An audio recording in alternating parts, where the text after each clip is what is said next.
Hola, hoy hablaremos del Ministerio Infantil Postcristiano e iniciaremos con una cita muy especial que tiene conocimientos insondables para nosotros.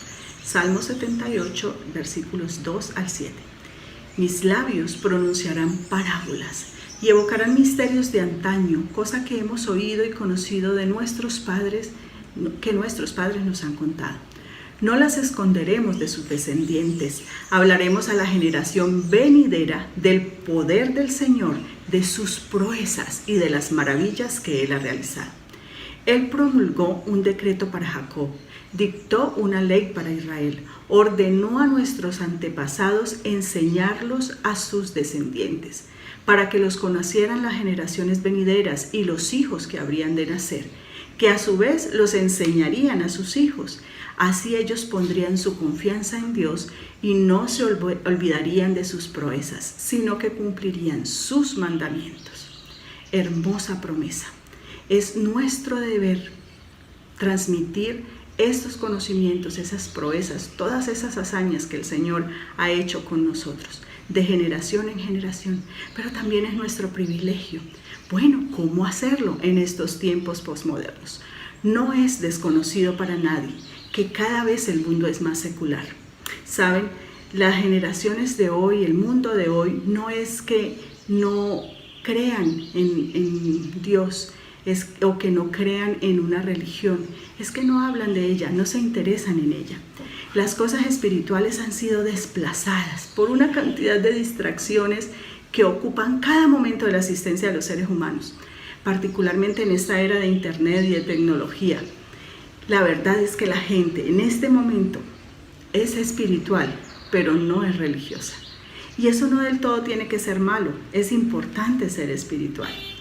Ahora, ¿cómo enseñar a esta generación en la que estamos empeñados nosotros en educar, que son nuestros niños y nuestros adolescentes en el ministerio infantil? Bueno, la generación de hoy ha sido conocida como la generación Z, Gen Z, la generación centúrica, la generación postmilénica. Es más, hay unas nuevas divisiones que parten desde el año 2011 hacia acá. Los niños nacidos del 2011 hacia acá ahora son llamados la generación alfa. Estos niños que vemos en nuestras iglesias, sentados cada sábado, reciben este nombre. Y la verdad es que esta generación nació con la tecnología a la orden del día. Hace algún tiempo rodó por las redes la imagen o una historia muy especial que a mí me llamó la atención. Y era un bebé que estaba gateando y mientras gateaba encontró una revista. Y cuando él vio la revista, deslizaba sus deditos sobre la revista a ver en qué momento le cambiaba la pantalla que él creía que tenía delante de sí. Es real, parece que tuvieran algo ya en sus dedos, en la punta de sus dedos especialmente, para manejar esta tecnología actual. Las generaciones se han dividido, las han clasificado de alguna manera, y hablamos de la generación silenciosa o muda, que son los nacidos entre 1927 y 1945. Esa generación fue seguida por la Baby Boomers o generación de la posguerra, los nacidos entre el 46 y el 64. Luego viene mi generación, la generación X, nacidos entre el 65 y el 80. Luego siguieron los millennials, milénicos o generación Y, los nacidos entre el 81 y el 96. Posterior a esta está la generación centúrica o postmilénica, generación Z, o también los Gen Z, como les decía hace un momento, que son los nacidos después de 1996. Y hay una nueva división que está ahorita tomando fuerza y es la generación alfa, como les decía, los nacidos después del 2010. Esas son la distribución que han hecho de las generaciones, las últimas 5 generaciones que todavía hay vivas sobre la tierra. Pero, ¿qué creen los postcristianos? ¿Qué creen ellos? La mayor parte de la generación Z, y eso me gusta porque es un porcentaje bien alto, el 78%, todavía creen en la existencia de Dios. Hay algo que atenúa eso y es que menos de la mitad de ellos asisten a los servicios religiosos de cualquier clase, el 41%. Pero ¿saben qué es más triste todavía? Solo el 8%. Cita a un líder religioso como un modelo al cual se puede imitar. Los niños están creciendo muy rápido para su edad. A través de la internet están perdiendo poco a poco su inocencia, la habilidad de ser niños. Se dice que hoy en día los niños se hacen adultos más rápido que antes, que en las generaciones anteriores. Están siendo confrontados con las experiencias de los adultos desde muy temprana edad. La internet ha expuesto a nuestros niños al sexo y a la violencia antes de que ellos estén listos para esto. Hay muy poca diferencia entre el lenguaje de un adulto y el lenguaje de un niño. Y cuando esto ocurre, desaparece la niñez. Podría parecer que los niños se hacen adultos antes de tiempo. La presión de grupo también influye en esto, ¿no? Las películas, las tendencias de las modas, todo eso hace que haya una espiral en descenso en lo que es la vida religiosa de nuestros niños. Hay algunas creencias, un sistema de creencias que ha sido influenciado por 3 elementos que han marcado esta época. Número 1, el aumento de lo oculto o lo esotérico. Número 2, la pornografía. Y número 3, los asuntos LGBT. El ocultismo está a la orden del día. Si ustedes ven la televisión, el cine, la internet está lleno de películas de fantasmas. Muchas películas de fantasmas. Harry Potter y el ocultismo han dominado todo. Es tan complicado que incluso se escribió un libro de la historia de todo esto de Harry Potter y se ha pensado que debe ser un libro que se debe tener como lectura obligada en las escuelas. O sea, lo consideran una joya literaria. La pornografía, el lado oscuro de la internet. Todo no está escrito todavía acerca de la pornografía, pero lo que sí sabemos es que es adictiva, que es degradante, que los adolescentes hoy en día mantienen su cerebro marinado de pornografía y se han vuelto sexualmente más agresivos, más violentos, más propensos a sufrir daños permanentes, sobre todo cuando llegan a la edad de la adultez, de la juventud temprana, la adultez, si llegan a una relación de matrimonio, a formar pareja, ya tienen problemas de esta índole. Incluso en consulta, en la parte clínica, vemos jóvenes desde los 20 años, 25 años, con problemas de orden sexual, ¿sí? Con problemas de disfunciones sexuales, con mucha problemática en este aspecto debido a tanta pornografía, masturbación y todo lo que está mandando la juventud en estos momentos. Los asuntos LGBT son también situaciones complejas.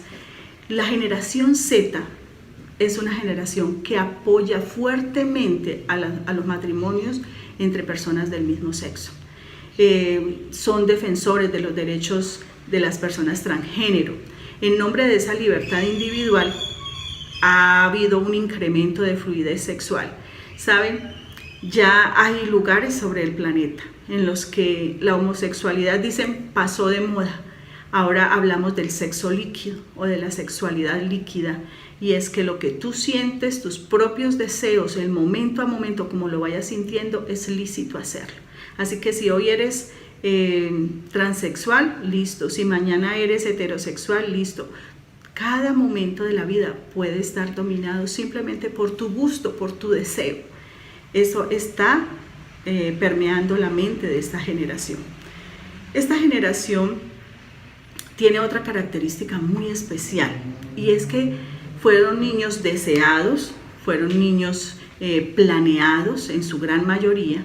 Es una generación más protegida, ¿sí? Y se le cuida muy bien.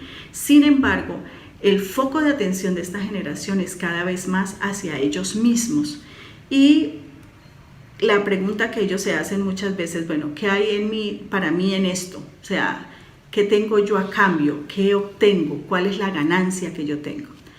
Son letrados en cibernética, o sea, ellos se las saben todas en cuanto a la cibernética.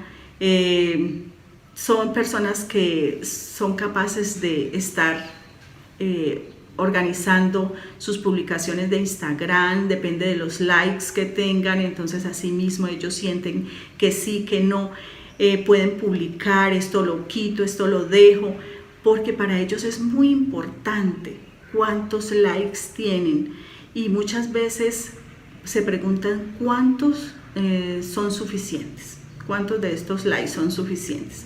Entre los adolescentes, para ellos es muy importante saber si son aceptados a través de esto. Tienen una mente con una capacidad de multitarea.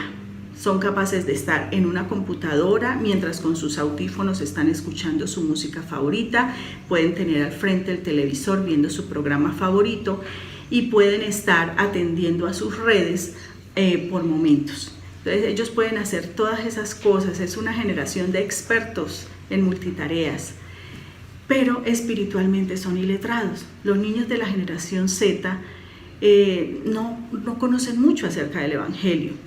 En cuanto a la Biblia se trata, poco conocimiento tienen. ¿Saben por qué? Porque en sus hogares no se le ve mucho la educación religiosa.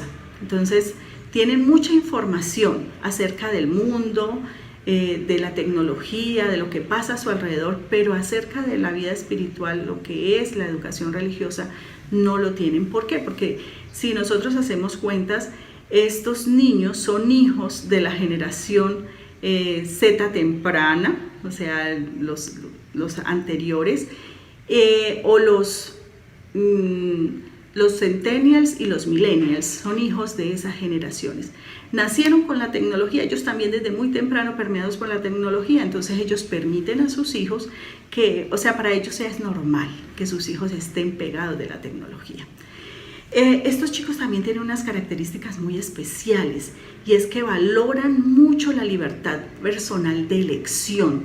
A ellos les fascina poder elegir y lo valoran y valoran poder hacerlo. Creen que cada persona tiene derecho a elegir y eso es bueno en muchos aspectos. Pero hay otras cosas que van en contra, por ejemplo, que no hay verdades absolutas que los restrinjan al elegir lo que ellos piensan que es la verdad. Por lo tanto, son tolerantes en cuanto a diferentes opiniones, culturas y estilos de vida. Creen en la inclusión, no en la exclusión. Esas actividades pueden ser muy frustrantes para aquellos que se aferran a una norma objetiva de lo que es correcto y de lo que es incorrecto. Entonces, ellos no, como son flexibles, eso les cuesta trabajo, se frustran. Son orientados hacia la experiencia. Ellos quieren experimentar las cosas antes de aprender acerca de ellas. Antes de aceptar cualquier punto de vista, desean probarlo o intentarlo. Así que también para ellos esto es algo importante. Otra cosa, otra característica para ellos fundamental, valoran la inmediatez. Si desean algo es ya, lo quieren ya. Se enfocan mucho en sí mismos, es algo que ya lo había explicado un poquito. Y hay algo que me llamó la atención en esta generación, en lo que son sus características, y es que tardan en confiar en los adultos. Esta generación no se apresura a confiar en los adultos. Pueden detectar fácilmente si los adultos no son genuinos. Los adultos necesitan probar que son dignos de confianza. Y si los adultos le quedan mal a estos niños o a estos adolescentes, es muy probable que no les den una segunda oportunidad. Eso me pareció bien interesante. Confían en sí mismos, no en figuras de autoridad. Tienden a confiar en sí mismos antes que en los demás. Son honestos, son leales y son muy deseosos de alcanzar sus metas. ¿Cómo debemos entendérnoslas con estos niños poscristianos? Es la pregunta. Bueno, listo, esos son los niños poscristianos. Ahora, ¿cómo hacemos nosotros como líderes de la parte educativa, espiritual, religiosa de estos chicos para entendérnoslas con ellos? ¿Cómo hacemos? ¿Cómo podemos hacer? Uno es entender la sensibilidad poscristiana. Necesitamos ser sensibles hacia su forma de pensar en vez de combatirla o negarla. O sea, nosotros no podemos combatir que estamos en la era de la tecnología, que ellos manejan todos estos sistemas, que esa es la vida de ellos. No podemos combatirla o negarla, no podemos hacer eso. Debemos es buscar la manera cómo enseñarles el Evangelio a pesar de. cómo hacer interesante y real el Evangelio a pesar de, y vamos a ver cómo podemos hacer eso. Otra cosa es pensar creativamente. Necesitamos pensar creativamente en cómo provocar discusiones de fe y de la historia cristiana con nuestros niños. Es importante que nuestro testimonio sea real, que seamos genuinos. Si nuestros chicos, niños y adolescentes ven una diferencia entre lo que decimos y lo que somos, estamos perdidos. Necesitamos que haya coherencia. Y hay una pregunta bien importante. ¿Se ve bien Dios cuando la gente te mira a ti o me mira a mí? ¿Se ve bien Dios? ¿Lo representamos dignamente? Hay que reconsiderar las formas eficaces de presentar el Evangelio. ¿Saben? Hay una figura que lo hagamos como bocaditos o botanas o pasabocas, que el Evangelio lo presentemos de esa manera y ellos lo puedan experimentar poco a poco. Ellos van a encontrar a Jesús a través de pequeños bocados, no de grandes cosas, sino de pequeñas cosas. Van a encontrarse con Jesús. Involucrar la comunidad de la iglesia y las familias es muy, muy importante. Los miembros de fe deben incluir a miembros de diferentes generaciones que puedan pasar adelante los objetivos y propósitos de la comunidad y servir de modelo de la identidad de la comunidad a los miembros más jóvenes de esa comunidad de fe. Necesitamos que las familias se integren, pero que en esas familias integradas haya de varias generaciones y podamos ser ejemplo, podamos ser personas que realmente sean de testimonio, que realmente seamos de influencia para aquellas generaciones posteriores. Hay 4 grandes pilares del ministerio del niño y del adolescente. Número 1 es que debe ser centrado en el niño. Dios ama a cada niño, por lo tanto nosotros los debemos aceptar y amar así como ellos son, así como nos los encontramos, así los debemos aceptar. Ellos necesitan atención especial y saben, ellos lo reciben con amor cuando nosotros les damos atención especial. Nuestro ambiente es apto para niños, es amigable, es cautivador, es educativo. Debemos cultivar eso que ya tenemos para optimizarlo. Y cuando tenemos voluntarios realmente comprometidos, es mucho más fácil, nos vamos a divertir en las actividades, claro que sí, pero con un propósito especial. El pilar número 2 es que es altamente relacional.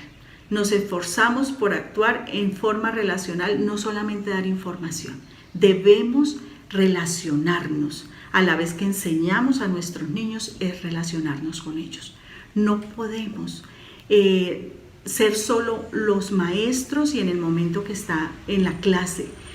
Y estoy hablando a los maestros de escuela sabática, de las diferentes clases, a los que trabajan con clubes, todos los que tienen que ver con eso, pero también hay una iglesia, ¿sí? Los miembros normales, todos debemos relacionarnos con los niños y hacerlos sentir que son importantes y tener una relación con ellos cercana, de amistad, de consejería, de apoyo.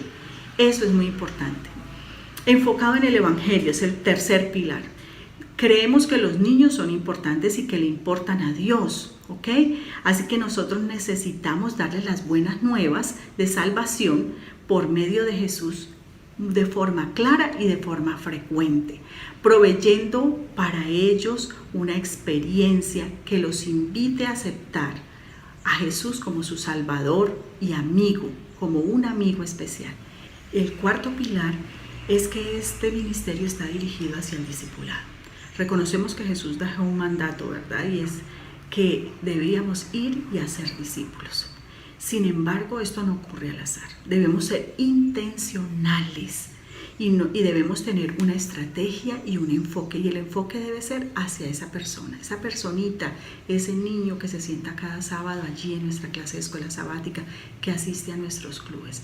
Debemos ser intencionales en que ellos vayan y hagan discípulos, que ellos se hagan discípulos y sean discipuladores. Por eso el lema de este quinquenio para nosotros, yo iré, y ese debe ser el lema también de ellos. Ningún niño puede llegar realmente a conocer a Dios sin la influencia de adultos piadosos en su propia vida.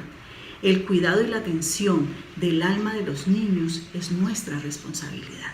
¿Saben? Mientras preparaba este material recordaba mi propia historia. Mi maestra de escuela sabática, una señora ya de edad, cuando yo era una niña, ella decidió que nosotros debíamos, todos los niños que asistíamos, debíamos ser fieles seguidores del Señor, amándole con todo nuestro corazón. Y ella era nuestra inspiración, una señora de edad ya, una abuelita podríamos decir, pero ella nos inspiró. Y gracias a su influencia, hoy yo estoy aquí sirviendo todavía a nuestro Dios. Ella ya no está, hace muchos años, pero su influencia aún continúa. Qué bello es esto, que podamos pasar de generación en generación esto, y nuestra generación Z, esa que está en nuestras manos hoy en día, debe sentir esa misma influencia. Cuando nosotros vemos todo el ambiente de este mundo y lo que está sucediendo con la generación Z, podemos llegar a desanimarnos, ¿no? Pero la buena noticia, amigos, es que tenemos una oportunidad sin precedentes para llegar a los niños y a las familias con el Evangelio. El Evangelio de hoy es tan poderoso como el de hace algunos años atrás. Es el mismo Evangelio, es Jesús, como lo ha sido siempre. Cuando nosotros damos a conocer la verdad a las familias acerca de Dios, acerca de Jesús, muchas de ellas van a responder positivamente. Pero la iglesia debe trabajar en conjunto y la comunidad de fe debe trabajar en conjunto para alcanzar a esta generación. Así que, apreciado dirigente del Ministerio Infantil y del Ministerio del Adolescente, tú y yo estamos en la línea frontal del combate con respecto a este asunto. Avanza con el poder de Dios y podremos alcanzar juntos a la Jinsi para Jesús. El Señor te bendiga.